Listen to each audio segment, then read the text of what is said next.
خدا باپ کی زندہ کلام میں سے زبور کی کتاب مدد کے لیے التجا زبور 12۔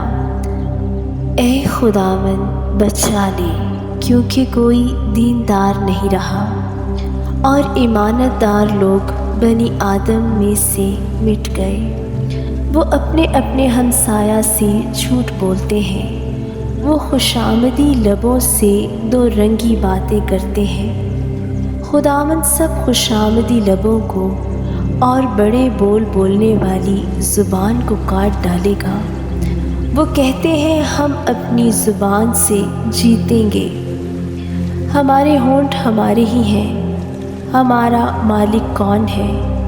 غریبوں کی تباہی اور مسکینوں کی آہ کے سبب سے خداوند فرماتا ہے کہ اب میں اٹھوں گا اور جس پر وہ پھنکارتے ہیں اسے امن و امان میں رکھوں گا۔ خداوند کا کلام پاک ہے، اس چاندی کی مانند جو بھٹی میں مٹی پر تائی گئی اور 7 بار صاف کی گئی ہو۔